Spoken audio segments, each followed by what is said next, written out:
لبيك اللهم لبيك لبيك لا شريك لك لبيك إن الحمد والنعمة لك والملك لا شريك لك لبيك اللهم لبيك. السلام علیکم ورحمۃ اللہ وبرکاتہ. نحمده ونصلی علی رسوله الکریم. اما بعد فاعوذ باللہ من الشیطان الرجیم. بسم اللہ الرحمن الرحیم. رب اشرح لی صدری ویسر لی امری واحلل عقدۃ من لسانی یفقہوا قولی. کل ہم نے عمرے کے بارے میں پڑھا تھا کہ کس فعل پر عمرہ تمام ہو جاتا ہے، مکمل ہو جاتا ہے. عمرہ کرنے کے بعد احرام کھول دیتے ہیں اور باقی دن مکہ میں گزارتے ہیں، یا بعض لوگ اس دوران کچھ دن مدینہ میں گزار کر واپس آتے ہیں. حج کے کچھ آداب ہیں جنہیں ملحوظ رکھنا چاہیے. ہر چیز کے کچھ مینرز ہوتے ہیں. کسی بھی جگہ رہنے، کسی بھی جگہ پر جانے میں کیا کیا چیزیں ضروری ہیں وہ ہم سب کو عام طور پر معلوم ہوتی ہیں یا جانے سے پہلے ہم معلوم کرتے ہیں. عموماً ہم مناسک تو سیکھتے ہیں، لیکن روزمرہ زندگی میں وہاں دوسرے لوگوں کے ساتھ رہنا کس طرح ہے، کیسے بہیو کرنا ہے، کیسے معاملات رکھنے ہیں، کیسا اخلاق ہونا چاہیے، اس چیز کی عموماً پرواہ نہیں کی جاتی. تو اس طرف توجہ بھی بہت ضروری ہے. اللہ سبحانہ وتعالیٰ نے قرآن مجید میں حج کا ذکر کرتے ہوئے کیا فرمایا؟ فَمَنْ فَرَضَ فِيهِنَّ الْحَجَّ فَلَا رَفَثَ وَلَا فُسُوقَ وَلَا جِدَالَ فِي الْحَجِّ. اور اسی طرح وَتَزَوَّدُوا فَإِنَّ خَيْرَ الزَّادِ التَّقْوَى. جاتے ہوئے ساتھ تقوی لے جائیں، اور وہاں پر جن چیزوں سے پرہیز کرنا ہے وہ رفث، فسوق اور جدال ہے. ان سب چیزوں سے کس طرح بچا جا سکتا ہے؟ وہ کون سی ایک خاص کوالٹی ہے کہ جو انسان کے اندر آ جائے تو ان چیزوں سے بچ سکتا ہے؟ صبر. صبر آ جائے تو پھر ہی انسان لڑائی جھگڑے اور فتنے فساد سے اور جدال سے اور فسوق سے اور رفث سے بچ سکتا ہے. قرآن مجید میں اللہ تعالیٰ فرماتے ہیں وَجَعَلْنَا بَعْدَكُمْ لِبَعْدٍ فِتْنَةً أَتَصْبِرُونَ. اور ہم نے تمہارے بعض کو بعض کے لیے ایک آزمائش بنایا ہے. انسان انسانوں کے لیے بہت بڑا امتحان ہے، بہت بڑا. ہم اپنے آس پاس کے لوگوں کی وجہ سے ہی خوش ہوتے ہیں، اور انہی کی حرکتوں کی وجہ سے یا تکلیف دہ حرکتوں کی وجہ سے ہم غصے میں آتے ہیں یا ناراض ہوتے ہیں یا پریشان ہوتے ہیں یا اداس ہوتے ہیں. تو انسان ایک ایسی مخلوق ہے جو اکیلی بھی نہیں رہ سکتی، لیکن لوگوں کے ساتھ رہنا اس سے بھی زیادہ مشکل کام ہے. ہم کسی حال میں بھی راضی نہیں ہوتے، اور یہ ایک بہت بڑا امتحان ہے ہم سب کا. جن لوگوں سے ہمیں فائدے پہنچتے ہیں ان سے نقصان بھی پہنچتے ہیں، اور جن سے کبھی تکلیف پہنچتی ہے ان سے خوشیاں بھی ملتی ہیں. اس لیے ہمیں صبر سے کام لینا ہوگا اگر ہم واقعی زندگی کے سفر میں کامیاب ہونا چاہتے ہیں، اور خصوصاً حج کے سفر میں. جب بھی کسی کی طرف سے کوئی تکلیف پہنچے تو یہ کہہ کے صبر کر لے، یا یہ سوچ کے صبر کر لے کہ اس شخص سے فلاں اور فلاں فائدہ بھی تو مجھے پہنچا ہے. جب ہم کسی کے احسانات یاد رکھتے ہیں تو ہمیں اس کی طرف سے پہنچنے والی تکلیف بہت کم محسوس ہوتی. اور پھر ان الحسنات یذہبن السیئات، لوگوں کے اچھے رویوں کو یاد رکھنا ان کے تکلیف دہ رویوں کو بھلا دیتا ہے. نبی صلی اللہ علیہ وسلم نے فرمایا وہ مومن جو لوگوں سے ملتا جلتا ہے اور ان کی طرف سے آنے والی تکالیف پر صبر کرتا ہے، وہ اس مومن سے اجر و ثواب میں کہیں زیادہ ہے جو لوگوں سے میل جول نہیں رکھتا کہ ان کی تکالیف پر صبر کرنے کی نوبت آئے. جب آپ ملیں گے ہی نہیں کسی سے تو آپ کو تکلیف ہی نہیں پہنچے گی. جب تکلیف ہی نہیں پہنچے گی تو آپ صبر کہاں کریں گے؟ صبر کی نوبت ہی نہیں آئے گی. تو صبر نہیں ہوگا تو اجر کہاں سے آئے گا؟ تو اس لیے اس اجر تک پہنچنے کے لیے لوگوں سے ملنا جلنا ضروری ہے. لوگوں کے علاوہ ہماری روزمرہ کی جو مشغولیات ہیں یا مصروفیات ہیں اور روزمرہ کے پروگرام کا لازمی حصہ وہ کھانا پینا ہوتا ہے، جو حج میں بھی جاری رہتا ہے. عام طور پر لوگ وہاں کھانے پینے کی شکایات کرتے نظر آتے ہیں، یا تبصرہ کرتے رہتے ہیں کھانے پر. کھانے سے پہلے اس بات کی فکر لگی رہتی ہے کہ کہاں سے کھائیں گے, کیا کھائیں گے. جب کھانا سامنے آتا ہے تو کچھ اس وقت باتیں بناتے ہیں, کچھ کھانے کے بعد. کیا ہم ان تبصروں سے رک نہیں سکتے؟ رک سکتے ہیں اگر ہماری زندگی میں کوئی اعلیٰ مقاصد ہو. تو کیا کرنا چاہیے؟ صبر کے ساتھ ساتھ شکر. جو بھی ملے اسے کھا لیں اور شکر ادا کریں. حدیث میں آتا ہے اللہ تعالیٰ اس بندے سے خوش ہوتا ہے جو ایک لقمہ کھا کر اس پر اللہ کا شکر ادا کرے, یا ایک گھونٹ پیے اور اس پر اللہ کا شکر ادا کرے. تو کھا پی کر کیا کرنا چاہیے؟ شکر ادا کرنا چاہیے جو بھی ملے. پھر سکینت اختیار کرنا. نبی صلی اللہ علیہ وسلم نے عرفہ کے دن فرمایا ایھا الناس علیکم بالسکینۃ فإن البر لیس بالایداع. صحیح بخاری. لوگوں آہستگی اور وقار کو اپنے اوپر لازم کر لو.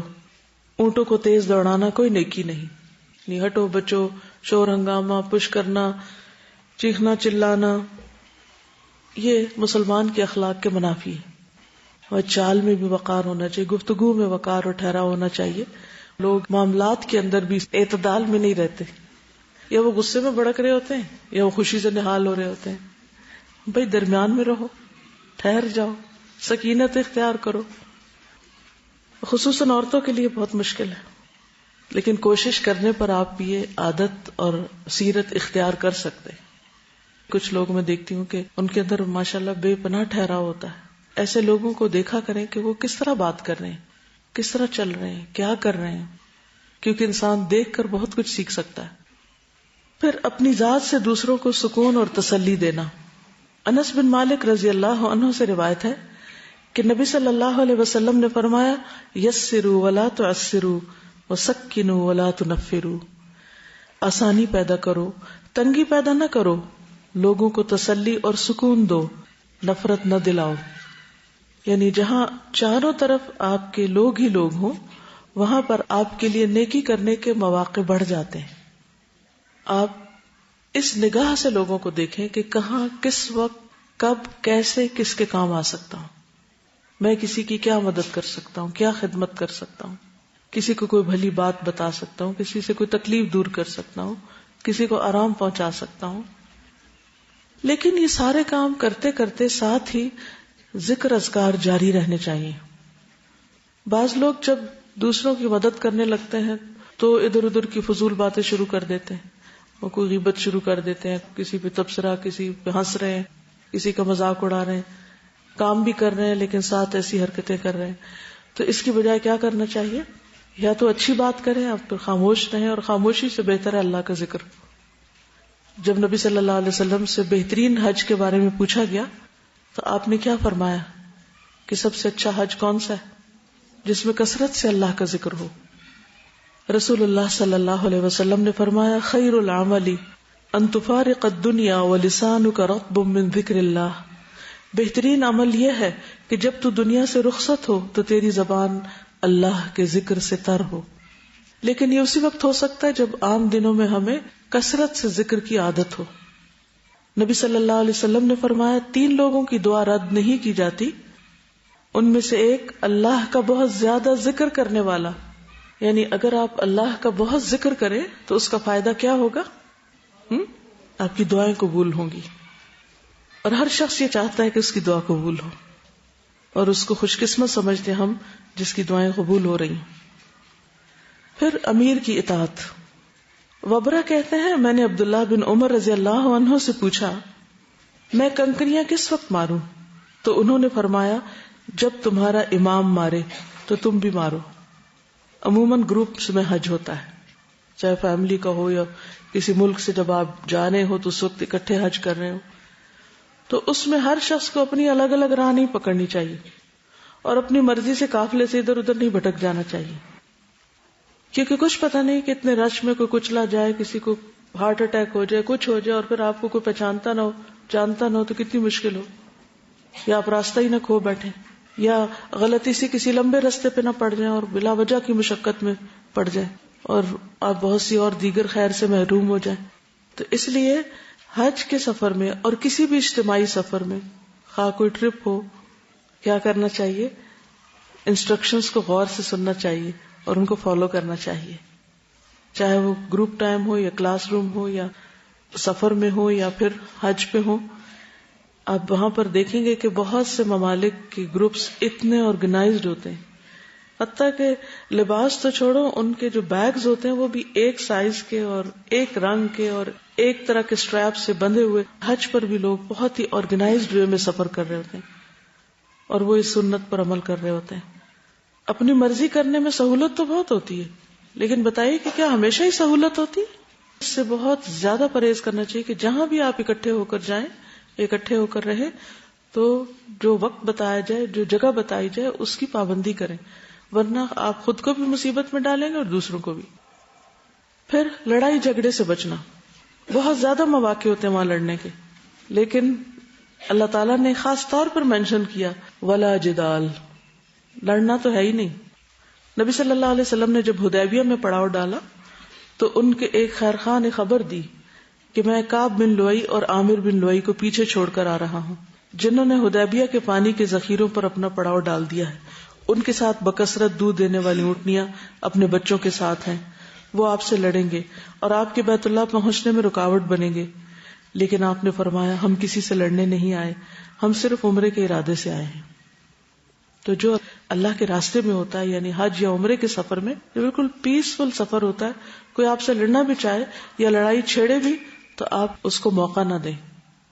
بعض لوگوں کو عادت ہوتی ہے، جب پتہ ہو ایک شخص کی عادت کا، اس کو لڑنے کی عادت ہے اور اس سے آپ آرام سے بھی کوئی بات کریں گے تو لڑ کے ہی جواب دے گا، تو بس بات کو سمجھ لیں کہ اس نے لڑنا ہے اور ایکسپیکٹ کیا کریں کہ میں سیدھی بات بھی کروں گا تو یہ الٹا جواب دے گا.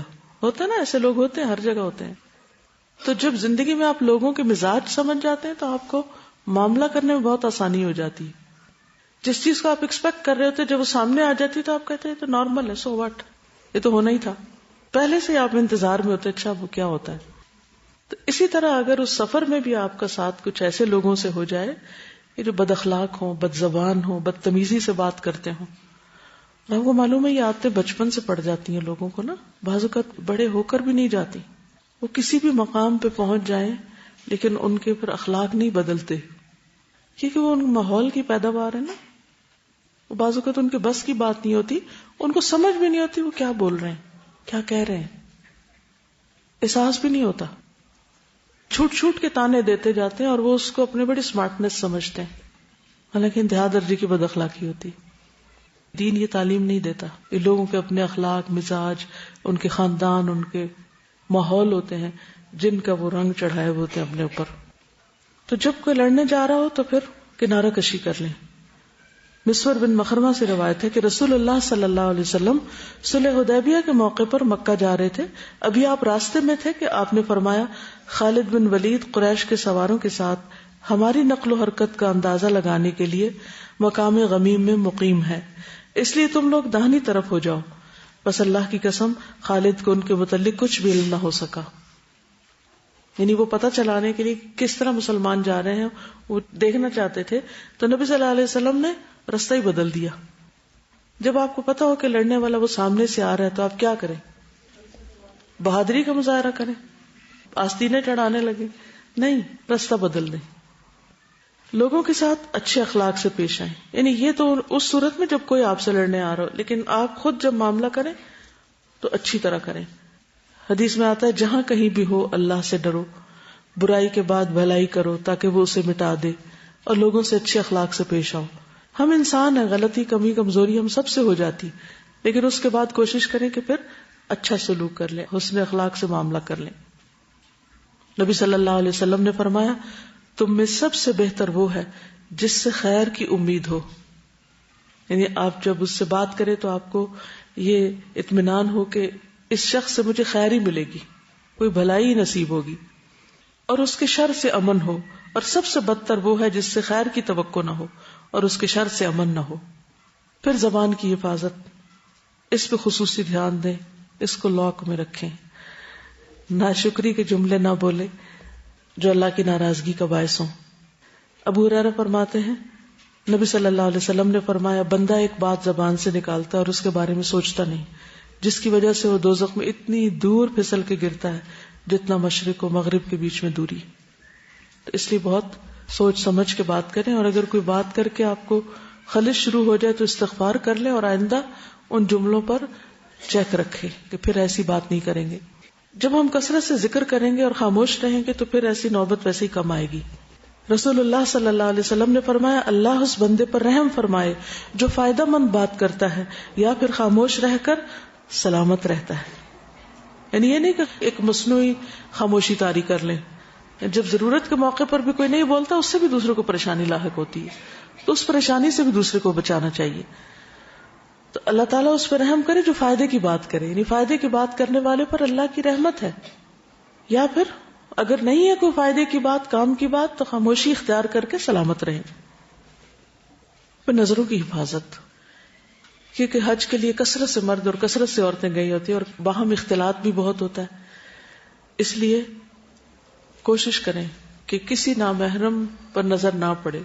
یعنی آپ چلے اس طرح کہ جیسے آپ کے آس پاس کوئی بھی نہیں، فوکس کریں اپنے منزل پہ، اپنے مقصد پہ. تو ہر ناجائز غیر ضروری چیز پہ فوکس نہ کریں، اس پہ توجہ نہ دیں. چیزیں نظروں سے آگے سے گزریں گی، لوگ گزرتے جائیں گے، نظر ٹھہرائے نہیں کسی پہ. یعنی ہر شخص کو یہ معلوم ہے کہ نظروں سے اگنور کرنا کیا ہوتا ہے، کس طرح انسان اپنی حفاظت کر سکتا ہے. لوگوں کے ہجوم میں، بھیڑ میں، جب چاروں طرف بھی مرد ہوں تو بھی آپ کو طریقہ آنا چاہیے کہ آپ نے اپنی نگاہ کی حفاظت کس طرح کرنی. نبی صلی اللہ علیہ وسلم نے فرمایا، صحیح حدیث ہے، 3 افراد کی آنکھیں روز قیامت آگ کو نہیں دیکھیں گی. ان میں سے ایک وہ آنکھ ہے جس نے اللہ تعالیٰ کے حرام کردہ امور سے نظروں کی حفاظت کی، یعنی کسی کے سطر پہ نظر نہیں ڈالی، یا عورت مرد کے چہرے کو یا مرد عورت کے چہرے کو نہ دیکھے. تو جو اپنی نظروں کی حفاظت کرے گا اللہ سبحانہ و تعالیٰ قیامت کے دن اس کی حفاظت فرمائیں گے. پھر امر بالمعروف اور نہی عن المنکر اور دعوت اللہ کا کام ساتھ ساتھ کرتے جانا. نبی صلی اللہ علیہ وسلم نے فرمایا، جب لوگ گناہ کا کام ہوتے ہوئے دیکھیں اور اس سے نہ روکیں تو عنقریب ان سب کو اللہ کا عذاب گھیر لے گا. تو ہاتھ سے بھی روک سکتے ہیں، زبان سے بھی روک سکتے ہیں، اور مختلف طریقے سے سمجھا کے بھی لوگوں کو، ویسے کوئی لڑ رہا ہے تو اس کو بیچ میں صلح کرا دیں، کوئی اور چھلکا پھینک رہا ہے، پانی گرا رہا ہے، پانی بچے ضائع کر رہے ہوتے ہیں وہاں بیٹھ کے. بعض لوگ پانی ایک کپ میں پینا چاہیے 2 اکٹھے میں پینا شروع کر دیتے ہیں، پی کے نیچے پھینک دیتے ہیں. بہت سے غلط کام ہو رہے ہوتے ہیں. تو آپ ان کو اپنے عمل سے بھی بتا سکتے ہیں، خود آگے بڑھ کے ان چیزوں کو ٹھیک کر کے بھی، روک کے بھی. مثلا نبی صلی اللہ علیہ وسلم حج پہ جا رہے تھے، ایک عورت نے آپ کو راستے میں روک کر ایک سوال کیا. اس کے پاس بچہ تھا، اس نے آگے بڑھا اور کہا، یا رسول اللہ کیا اس پر بھی حج ہے؟ تو آپ نے فرمایا نہیں، اور آپ نے یہ بھی بتایا کہ اگر تم اس بچے کو حج کراؤ گی تو تمہارے لیے اس کا اجر ہے. فرض نہیں ہے بچے پہ، لیکن اگر بچہ ماں کے ساتھ حج کرتا ہے تو ماں کو اجر ملے گا اس کا. تو 1 نہیں 2 حج ہو جائیں گے ایک ہی سفر میں. پھر اللہ کی راہ میں کثرت سے خرچ کرنا، فی سبیل اللہ خرچ کرنا، کیا اجر ہے اس کا معلوم ہے آپ کو؟ مثل الذین ينفقون اموالهم فی سبیل اللہ. تو حج کیا ہے؟ فی سبیل اللہ سفر ہے. تو ساتھیوں پہ خرچ کرنا، وہاں کے لوگوں پہ خرچ کرنا، کسی بھی اعتبار سے کسی کو فائدہ پہنچانے کے لیے، یہ کوئی صدقہ خیرات نہیں، ویسے ہی خوش دلی کے ساتھ خیر اور بھلائی کے کاموں میں خرچ کرنا، اس کا اجر بہت زیادہ ہے، عام خرچ کرنے سے بھی زیادہ ہے. اس کو مثال کیا ہے قرآن مجید میں؟ کمثل حبۃ انبتت 7 سنابل فی کل سنبلۃ 100 حبۃ واللہ یضاعف لمن یشاء. ایک دانہ جس سے 7 بالیاں نکلیں اور پھر ہر بالی پہ 100 دانے ہوں، تو گویا ایک دانہ ملٹیپلائی ہو کر 100 دانے بن گیا. تو 1 روپیہ یا 1 ریال آپ خرچ کریں گے تو 700 کے برابر ہو جائے گا. اس لیے خوش دلی کے ساتھ خرچ کریں. عبداللہ بن عمر سے روایت ہے کہ رسول اللہ صلی اللہ علیہ وسلم نے فرمایا، اللہ تعالیٰ اپنے بندوں کو نفع پہنچانے کے لیے کچھ لوگوں کو بطور خاص نعمتیں عطا کرتا ہے. اگر وہ خرچ کرتے رہیں تو وہ انعامات برقرار رہتے ہیں، اور اگر وہ رک جائیں تو وہ ان سے سلب کر کے دوسروں کو دے دیتا ہے. یعنی کچھ لوگوں کے پاس جو دوسروں کے مقابلے میں زیادہ ہے، اب فوراً سوچیں میرے پاس دوسروں کے مقابلے میں کیا زیادہ ہے، کچھ بھی جو سوچ سکیں آپ. کوئی اسکل، کوئی نالج، کوئی مال، کوئی ٹائم، انرجی، طاقت، کوئی بھی چیز وہ اللہ نے آپ کو اس لیے دی ہے تاکہ آپ دوسروں کو دے سکیں، آپ دوسروں کو دیں. کیونکہ اللہ تعالیٰ ان ساری نعمتوں کو درختوں کے ساتھ نہیں لٹکاتے. کچھ تو لٹکا دی ہیں لیکن ساری چیزیں درختوں کے ساتھ نہیں لٹک سکتی، وہ بندوں کے ساتھ لٹکی ہوئی ہیں. جو مومن ہوتے ہیں نا شجرہ طیبہ، تو ان اللہ کے نیک بندوں کے ساتھ وہ نعمتیں لٹک رہی ہیں. اب ان کا کیا فرض بنتا ہے کہ وہ اپنے پھلوں سے دوسروں کو فائدہ پہنچائیں. تو یہ اللہ نے آپ کو یہ پھل اس لیے دیے، یہ بہاریں اس لیے لگائی ہیں آپ کو تاکہ آپ سے دوسرے فائدہ اٹھائیں. اگر آپ دوسروں پہ خرچ کرتے جاتے ہیں تو کیا ہوگا؟ آپ کو اللہ اور دیتا جائے گا، اور سپلائی آتی جائے گی آتی جائے گی آتی جائے گی اور زیادہ بڑھا دے گا. لیکن اگر آپ نے روک دیا تو کیا ہوگا؟ اللہ بھی روک دے گا. یہ کس قدر افسوس کی بات ہے کہ ہم عام طور پر جو نعمت ہمارے پاس ہوتی ہے اس سے دوسرے کو فیض پہنچانے میں بخل کرتے ہیں. یعنی یہ تو میرے لیے، دوسرے کو کیوں دوں؟ ہونا کیا چاہیے کہ جو کام ہمیں آتا ہو ہم دوسرے کو کہیں. جیسے حضرت انس کے بارے میں حضور صلی اللہ علیہ وسلم کے پاس ام سلیم آئی تھی، یا رسول اللہ یہ میرا بچہ لکھنا جانتا ہے، آپ اس سے کام لیں، یعنی اس کے پاس یہ اسکل ہے، آپ اس کو اپنی خدمت میں رکھیں. ہم کیا سمجھتے ہیں جو کچھ بھی اللہ نے ہم کو دیا، کوئی بھی چیز ہمارے تو بہت کمال تھا، وہ بہت بڑی خوبی تھی جو ہمیں مل گیا، یہ احسان تھا اللہ کا، فضل تھا، اس کو روکے نہیں ورنہ رک جائے گا. حضرت اسماء کو نبی صلی اللہ علیہ وسلم فرمایا تھا لا تو کی فیو کا علیہ کی، روکنا مت ورنہ تم روک لی جاؤ، تمہاری تھیلی باندھ دی جائے گی. تو اس موقع پہ سب سوچیں وہ کون سا کام ہے جو میں دوسروں کی نسبت بہتر کر سکتی ہوں اور مجھ پر اللہ کا فضل ہے اور مجھے وہ آتا ہے اور میرے ساتھ والوں کو نہیں آتا. کیوں نہ میں ان کو بھی سکھا دوں، کیوں نہ میں ان تک بھی خیر لے جاؤں، کیونکہ الٹیمیٹلی تو وہ آپ ہی تک واپس پہنچے گی. تو کوئی بھی نیکی کا کام جو آپ کر سکتے ہو اور کسی بھی وجہ سے، خواہ وہ کوئی غصہ ہو، خواہ کوئی عداوت ہو کسی کی، یا بخل ہو یا حسد ہو یا کوئی ضد ہو، کسی بنا پر بھی اگر آپ روک لیتے ہیں نا تو آپ سے نیکی کے مواقع چھن جاتے ہیں، آپ محروم کر دیے جاتے ہیں. اللہ تعالیٰ وہ کسی اور کو نواز دیتا ہے، اللہ کسی اور سے کام لے لیتا ہے. پھر دوسرے حجاج کی مدد کرنے میں کیا کیا ہو سکتا ہے؟ مثلا ان کا سامان اٹھانے یا رکھنے میں مدد دینا. نبی صلی اللہ علیہ وسلم نے فرمایا جس نے کسی مسلمان سے دنیا کا کوئی دکھ دور کیا، اللہ عز و جل اس سے قیامت کے روز کا کوئی دکھ دور کر دے گا. اور جس نے کسی مشکل میں پڑے شخص کے لیے آسانی کی، اللہ تعالیٰ اس کے لیے دنیا اور آخرت میں آسانی کرے گا. اور جس نے کسی مسلمان کی پردہ پوشی کی، اللہ تعالیٰ دنیا اور آخرت میں اس کی پردہ پوشی کرے گا. اللہ تعالیٰ اس وقت تک بندے کی مدد میں رہتا ہے جب تک کہ بندہ اپنے بھائی کی مدد میں رہے. پھر شاعر اللہ کی تعظیم کرنا، یہ بھی حج کے آداب میں سے ہے. وَمَن يُعَظِّمْ شَعَائِرَ اللَّهِ فَإِنَّهَا مِن تَقْوَى الْقُلُوبِ. کیا کیا شاعر اللہ ہیں؟ مثلا جتنے بھی مناسک ہیں وہاں، خاص طور پہ مسجد ہے، کعبہ شریف ہے، وہاں شور ہنگامے سے بچنا، لڑائی سے اور ایسے کام کرنے سے جو مسجد کے ادب کے خلاف ہوں. بعض لوگ وہاں کوڑا بکھیر دیتے ہیں، صفائی کا لحاظ نہیں رکھتے، کعبہ کی طرف وہاں بھی پاؤں کر کے لیٹ جاتے ہیں، قرآن مجید نیچے رکھ دیتے ہیں. تو یہ ساری چیزیں جو ہیں یہ ناپسندیدہ ہیں. پھر یہ کہ اپنے آپ کو بیکار چیزوں سے دور رکھنا، بیکار گفتگو، بیکار کام، غیر ضروری مصروفیات، کیونکہ گنتی کے چند دن ہیں، یہ بھی ان سے پورا فائدہ اٹھانا چاہیے. اور ویسے بھی انسان کے اسلام کی خوبی یہ ہے کہ وہ بیکار کاموں کو چھوڑ دے. پھر دوسروں کی ضروریات کا خیال رکھنا، کسی کو پانی پلا دینا، کسی کو کھانا لا کر دے دینا. کچھ لوگ چائے پینے کے عادی ہوتے ہیں، بزرگ لوگ، ان کے لیے چائے لا کر دینا، یا اگر پکانے کی جگہ ہے تو پکا کر سب کو سرو کر دینا. ایک گروپ کے اندر ینگ لوگ ہوتے ہیں، کوئی بڑے عمر کے ہوتے ہیں، کوئی بہت صحت مند ہوتے ہیں، کوئی بیمار ہوتے ہیں. تو آپ اپنا مقام دیکھ لیجئے کہ آپ کہاں ہیں اور آپ کتنی نیکی کما سکتے ہیں. تو اس اعتبار سے دوسروں کے ساتھ جتنی بھی ان کی خدمت، ان کی مدد آپ کر سکتے ہو کریں، لیکن ساتھ ساتھ نیت ضرور قابو میں رکھیں. پیپل پلیزر نہ بن جائیں کہ لوگ کہیں گے واہ بھائی واہ فلاں تو بہت اچھی ہے، اس نے تو اتنی خدمت کی حج کے سفر میں کہ بس ہمیں بھولتا ہی نہیں. یہ تمغہ لینے کے لیے نہیں کریں. جب شیطان دل میں یہ وسوسہ ڈالے تو فوراً اپنے آپ کو سنبھالے کہ نہیں، مجھے تو اللہ کی رضا چاہیے. اس سے فائدہ کیا ہوگا کہ آپ اعتدال میں رہیں گے، نہ تو آپ تعریف کے انتظار میں رہیں گے اور نہ تعریف آپ کو فیول بنے گی کہ وہ تعریف کو فیول پڑے تو آپ چلیں. آپ چلتے رہیں گے حتیٰ کہ جب لوگ تعریف نہیں کریں گے یا بعض اوقات تعریف کی بجائے تنقید کریں گے تو بھی آپ اپنا کام کرتے رہیں گے، کیونکہ آپ کو پتا ہے کہ آپ اللہ کے لیے کر رہے ہیں، ان کے لیے تو کر ہی نہیں رہے تھے.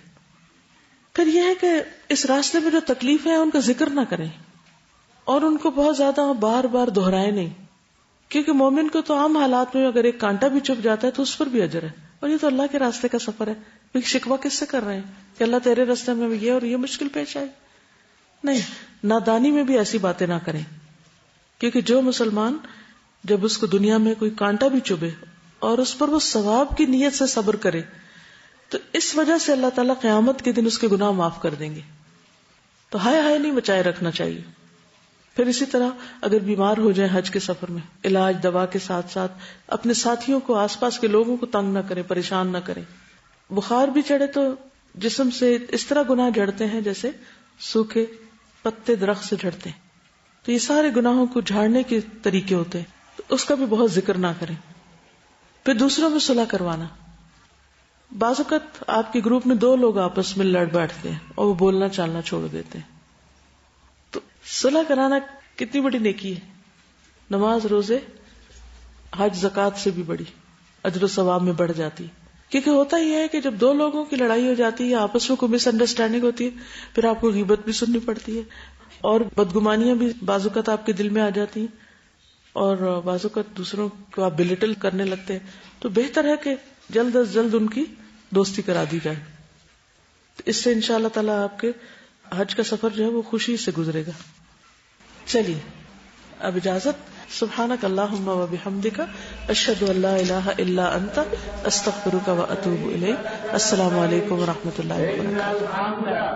والنعمة لك والملك لا شريك لك لبيك اللهم لبيك. والنعمة لك والملك لا شريك لك لبيك اللهم لبيك. لك لبيك إن الحمد والنعمة لك والملك لا شريك لك لبيك اللهم لبيك. لا شريك لك لبيك إن الحمد والنعمة لك والملك لا شريك لك لبيك اللهم لبيك. لا شريك لك لبيك إن الحمد والنعمة لك والملك لا شريك لك لبيك اللهم لبيك. لا شريك لك لبيك إن الحمد والنعمة لك والملك لا شريك لك لبيك اللهم لبيك. والنعمة لك والملك لا شريك لك لبيك اللهم لبيك. شريك لك لبيك إن الحمد والنعمة لك والملك لا شريك لك لبيك اللهم لبيك. إن الحمد والنعمة لك والملك لا